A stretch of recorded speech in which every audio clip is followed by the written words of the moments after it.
I am safe. I am enhanced.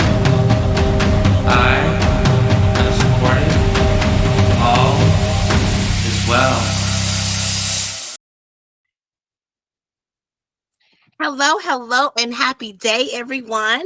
I am Erica Kesse, a love force with mysterious wisdom, celebrating life. And I am so pleased to have you come again and spend time with us on Try on Thriving. Yes. And so I just want to say, I am like, even right now, over the moon excited about having our guest here today. So please, can you introduce yourself to us? Yes, hi. My name is Yvette Miller. You can call me Sia, short for Valencia, which is my middle name. I'm the CEO of Untethered LLC, and I'm a wellness consultant. I live my life integrating mind, body, spirit, so that my life opens up into divine flow. That's who I am. Divine flow. Wow. Wow. Wow. Wow. I cannot wait to get into our conversation.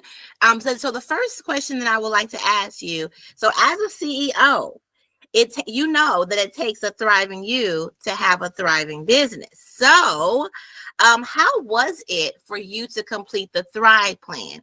So the Thrive Plan is a self-awareness assessment and reflection time to really understand where you land in your with your conflicts, and then how do you cope through it, and then also who supports you, which are all vital things that we are needing for ourselves. So how was it for you to take the Thrive Plan? So the Thrive plan was a reflection of what I do in my everyday life. So I live that.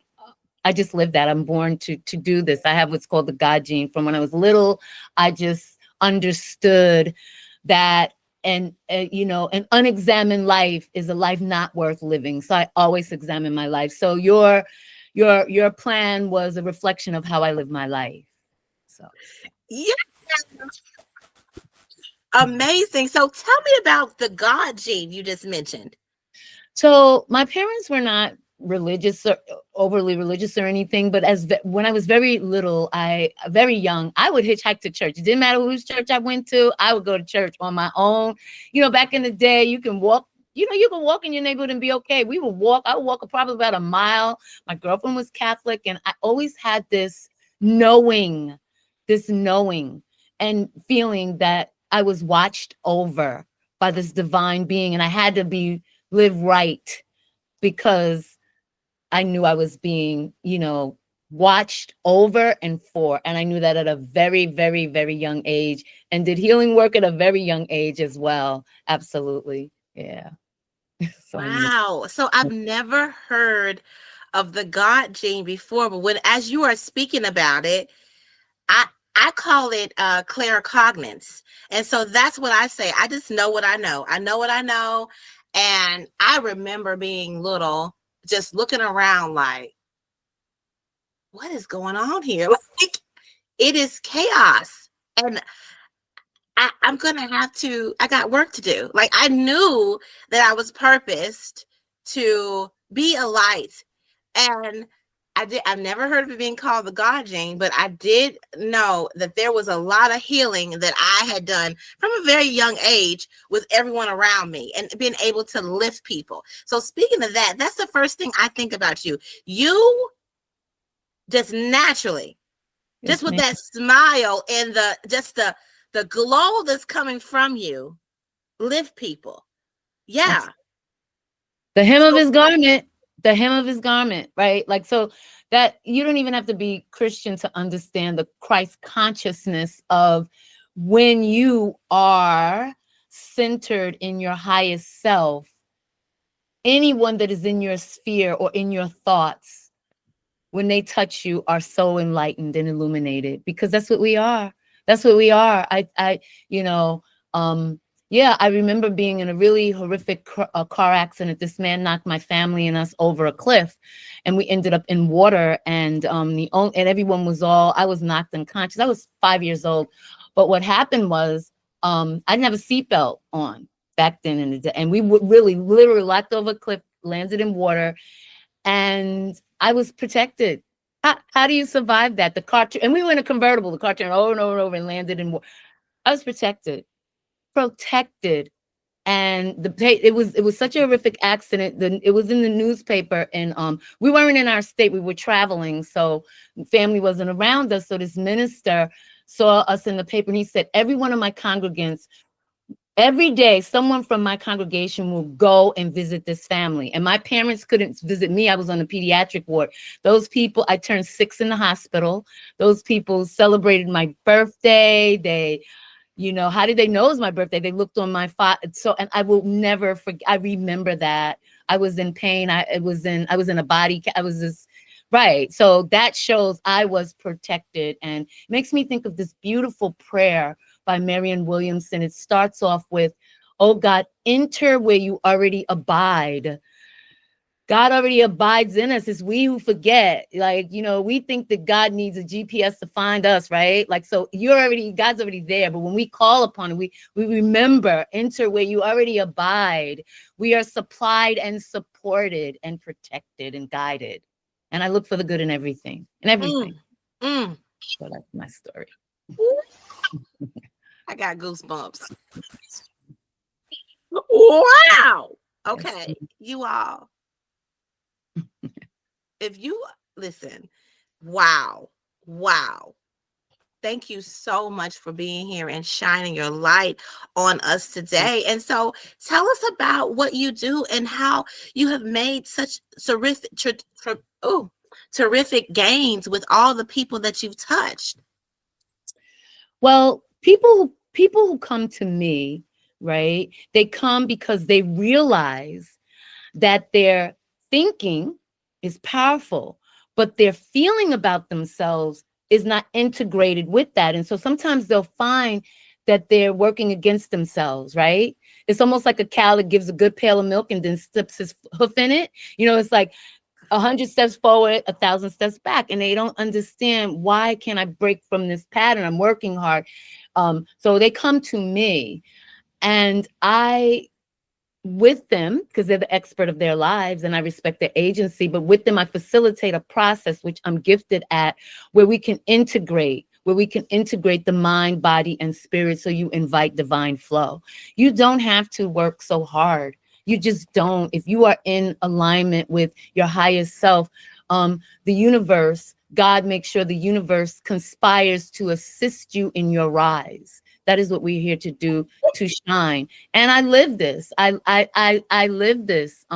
So when people come to me, I do what's called a shift, SHIF as in food, T as in Tom, session. Because when we're finished, you're gonna find a shift immediately that you can apply to your life. And my clients, their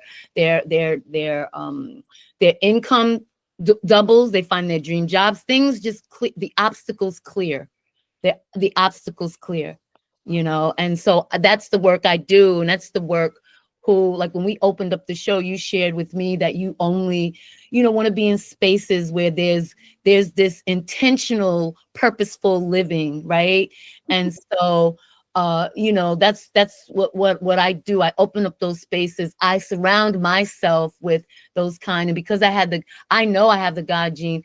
God has always put amazing, powerful agents in my life to when there are moments in my life where my feet could not find the path. I had great sages come and walk with me till I was back on track, or when I felt a light was a little dark, they shined it upon me. I was a woman who was a frog kisser, right? I picked all the wrong guys. I had my career at a very young age. Think about it. And you know what? Until I decided to embody love, I made a list of all the things that I wanted, all the non-negotiables that I wanted in my soulmate, and I became them, and I embodied it. And I became the love that I sought. And I didn't have to look anymore. And he came to me, everything on the list. And so I do that work for my clients because that's how I live. I live my life that way, Yes, yes, ma'am. I hope that answers your question. Oh, it does. And so one thing I talk about in as my soapbox is, we must have self-leadership, and if not, and if we're not thriving, we are doing harm. If we're not overflowing, we are doing harm as CEOs, as leaders, as influencers. And so it's vital for us to make sure that we are doing the things that we need to do for ourselves. And it is our duty to actually do what we need to do for ourselves first, which, the world is not conditioned this way. And so that's who I usually interact with, people who have been conditioned to give and give and give and be service and offer up themselves as sacrifices. And I'm telling them, no, guess what? If you give to yourself everything, and this is one of my affirmations, everything for my thriving flows to me. So when you talked about flow, I was like, baby, we on a roll today, you and me, because that's exactly where I'm at in this thing. It is true. It is true. I've seen it. I've experienced it. And I think some of the things that have occurred in our lives with people who are like us, who showed up like looking around, I think we've had some experiences so that we can have the stories to tell how amazing we can get to still being centered, thriving, having everything for ourselves to be just given to us, because that's the way that it's supposed to be. It's supposed to be this way. Like, I think people think the struggle is the way it's supposed to be, but it's not. It isn't. And I want to thank you so much, Erica, for creating this space, for being an uplifter, right? To open your heart in this space, to allow these kinds of conversations, to continue us to uplift ourselves, and understanding that we can only give from overflow. And I thank you for inviting me into this space. No, I thank you for accepting. I have a lot of people who, I really do pay attention and vet out who I want. As you can tell, for this podcast, I asked you to do a Thrive plan. If that's something that you're unwilling to do, then you're unwilling to move forward in interacting with me, right? Like, that's just not what I'm not interested in operating from anywhere else, especially because I want to present to the world that there are several of us out here thriving well, flowing, getting exactly what we want when we want it. And it can be easy. We make it hard. Yes, we do. Even because when we're hard on ourselves. I'm sorry. Go ahead. No. You go we ahead. make it hard because we're hard on ourselves, and we can remove certain things from our vocabulary simply I'll put it a different way. Watch what you put behind I am.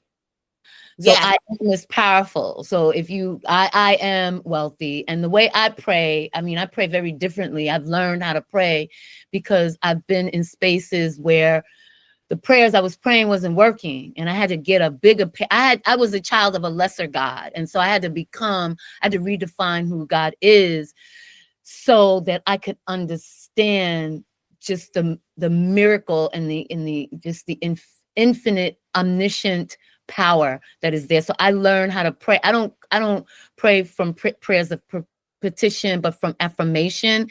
And so if you come to God asking for money, that's not how you're going to get it. You come embodying wealth, and God sees that and just will reflect back to you how you are and what you're thinking. And so anyway, for me, I just believe in, if you can live your life by example, but be the change you wish to see in the world, be the person you want to be your friend, be your own best friend. And, so I, like you, send out free weekly newsletters to help us to really remain in this energy of integrating the mind, the body, the spirit. It has to be integrated, or else it's not going to be a great flow, I'm so happy you brought that up. Yes. it has to be integrated.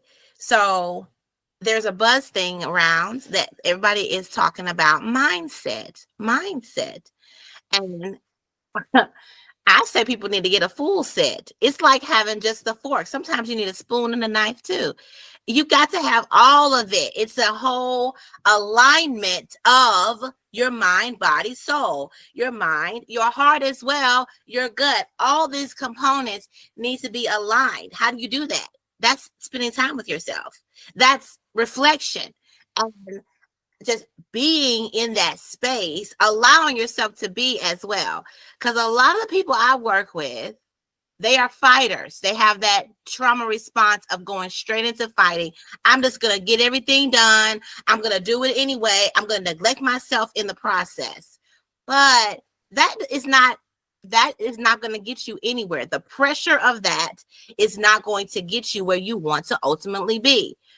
If you allow yourself to be soothed and loved and honored with yourself, be with yourself and honor yourself. Now, when I tell people be with themselves, it is so hard to do that. Can you talk a little bit about how hard that is for people? I know that's part of the work you do, get them to be with themselves. Absolutely. And it's hard because I think, like when I was the frog kisser, you know, that frog kisser in me was my subconscious mind not really connecting with my full self to understand that I'm worthy. A lot of people don't feel that they're enough, right? And so what you can just simply do is just begin to listen to, first off, like you said, your gut. We all have a gut instinct.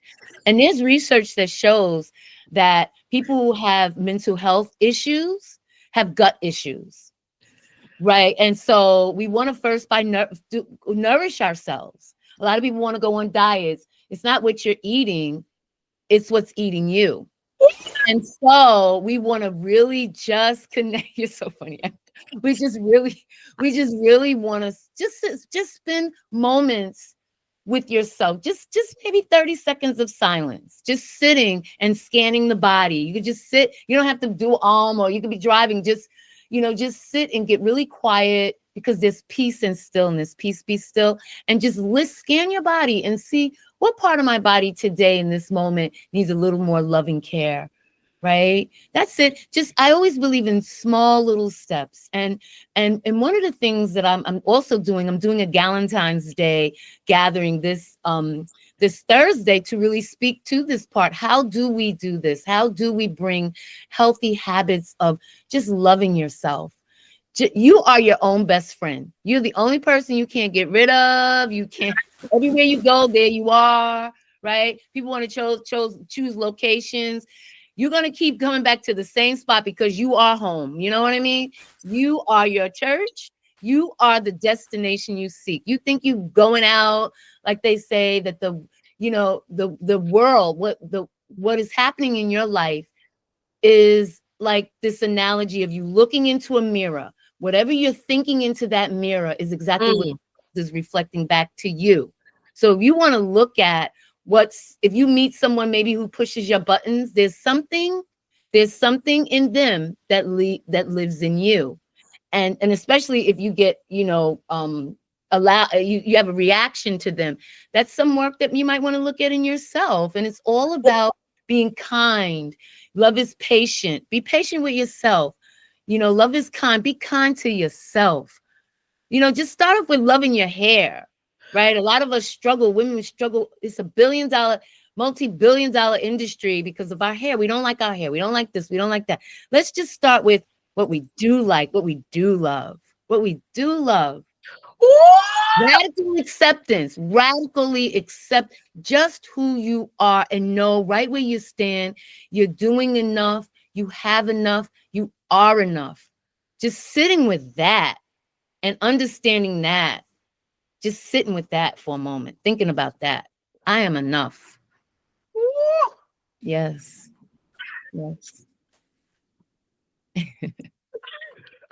Yes. This feels so good. Yes. And I always feel so good talking to you. Like, if anybody needs somebody to help them feel good, you need to be interacted with. Absolutely. No one can change your habits but you. It's an inside job. And I Yes, it think that, is. a lot of women, they want to go out and help everybody. And if you are so busy helping everybody, you might want to look at that busyness is maybe distracting you from sitting with your own life and sitting with your own self. Because See? if you live from your highest and your best self, only that will come back to you, for you, through you. And every person who needs your gifts and talents will find you as you will find them. You don't have to knock, scratch, search, see. Just do the work within yourself. Just love yourself. Just open up to the divine. You are here to express your highest self. Everybody has gifts. Even if you've been through some stuff, right? Where maybe you've done something in your life that maybe you don't feel you're proud of, or even if you've been through some really tough times, just look for the good in everything. Look for the good in everything. I found my true love, and we married, and 3 weeks later, on the morning of Thanksgiving, I ended up doing CPR on him, and he ended up, like a month after we were married, he died. And I had to find a belief, a faith that was bigger than that circumstance, bigger than that grief. And I did. I really did. And I tell you, so I have mountain moving faith because I saw the good in everything. People say, is it better to have, when I was going through that, the grief of that, I realized he loved me so much. He supported my rise so much. I have a new prototype for love, right? And he was my soulmate, and we loved each other so beautifully. But now, when the person comes after him, is even going to be better than that because of that prototype, right? And so, I in everything, in everything, there is goodness. You are never alone. I didn't walk alone in that time. I didn't. And then my father died right after that, right? And then my mom, and all of these things. And so I have like this mountain moving faith. What's Yes. the alternative? What is the alternative? There. What is the alternative to not having mountain moving faith? Okay. Oh, okay. The alternative is what a lot of people are doing. You mentioning death. That is what sparked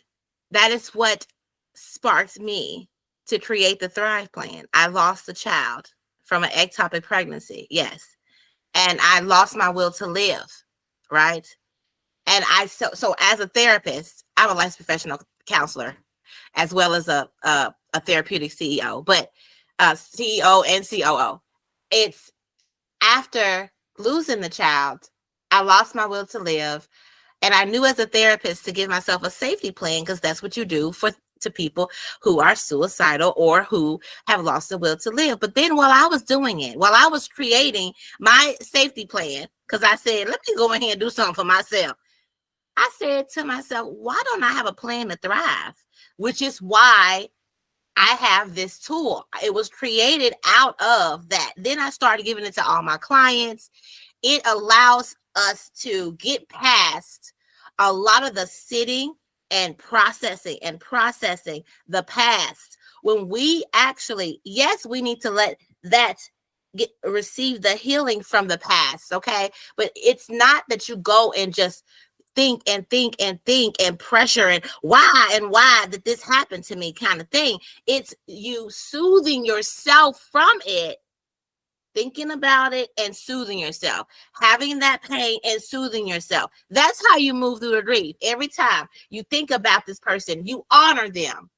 Every time you have this circumstance, certain things that come up or conflicts show up, soothe yourself, and that will get you in the operating system. So you become recoded from how you were conditionally, into a person that's always, like you said, looking for the positive, soothing yourself, and then being able to move forward in a place of centeredness and joy. And so I do understand.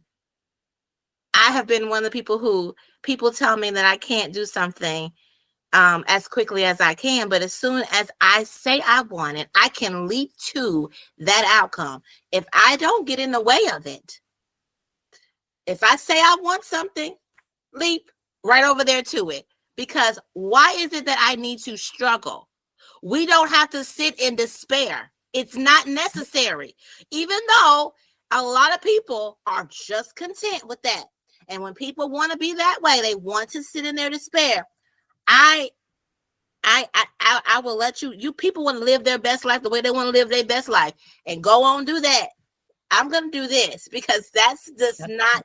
I don't even entertain that at all. But that is actually, that has been sometimes the tool that people use to get their way, but they don't even understand that they actually can have even more if they allow themselves to love and honor themselves and soothe themselves and tap into themselves all the time. This has been so amazing.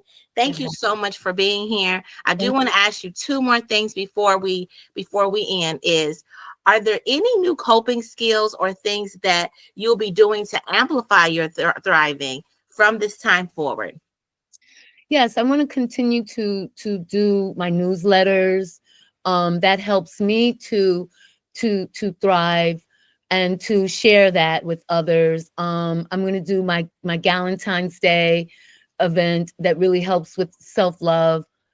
And also my book. I really want to continue to promote my book. It's called The Book of Questions, where it helps you integrate the mind, body, and spirit through a series of questions and journaling. It's a book of guided journal prompts. And so through this old ancient practice of journaling and this beautiful way of deep probing questions gets you to, engage yourself in this process of being stuck.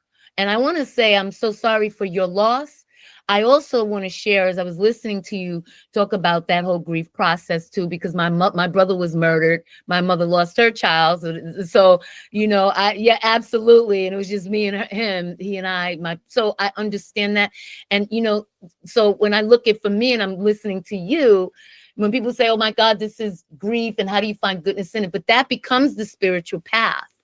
That becomes the spiritual path. We want to go around it and over it, but you must move through it. But through it with, you don't get out of this life alive. Everybody's going to pass, and we have to learn how to embrace that, and embrace it by living our best life every day. All you have is this moment. In this, if you live to be 110 years old, it is still a short amount of time, juxtaposed to eternity. And the best you can do is shine your light. And for me, there is no other alternative to sitting in fear, thoughts, sadness. And peace is a decision. Like, I had to make a decision. When do I stop calling myself a widow and call myself, now I'm a single, independent woman? It's a decision. It's a decision. How long do we hold on to narratives? How long do even beautiful narratives, sometimes it's a season where we must, move forward. And life is for the living, and an unexamined life is a life not worth living. So my hope for the listeners here, and is my hope for myself and for you, that we continue to make peace a decision, because that's the only way that world peace is going to happen. It starts within you. Peace begins with you. If you can't love yourself, don't complain about what's going on in the world. Look at the world you're creating. I never tell anyone have a great day. I say create one. Create one. You have a power, a transforming power to transform any moment. You're a thought away from peace. And Yes. Yes. So I try to do more of that to uplift people, to further my, my thriving, Yes. yes. And so how can we support you? How can we connect with you and support you moving forward? Yes. So my you can reach me. First off, my website is namaste.com. It's in as in no, A, U, M is in mother, A, S is in soda, T is in Tom, E is in elegant.com. And my email is CIA, CIA, right? That's short for Valencia, CIA at namaste.com. So they Yes. can reach me at that. And I'm on Instagram, I'm on LinkedIn, and I'm also on Facebook. And yes, so that's how they can reach me. Yes. All right. You all create a thriving rest of your day. Talk to Thank you you. all next year. Or next year. Next time. Yes, namaste. Thank you so much, Erica. Thank you. I am safe. I am enhanced. I am supported. All is well.